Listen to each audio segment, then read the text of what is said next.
السلام عليكم أعزائي متابعين النسر الأهلاوي. اللايك والشير لأخوك ويلا بينا. النهاردة هنتكلم على مركز حراسة المرمى في النادي الأهلي للموسم الجديد. طبعا ده من المراكز المطمئنة لحد كبير في الفريق بصراحة.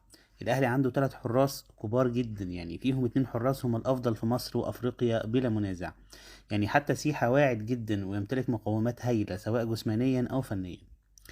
بس برغم ان المركز مليان ومش هيبقى فيه اي مشكلة لو حارس منهم غاب للإصابة لا قدر الله، الا ان المركز ده عامل صداع للجهاز الفني.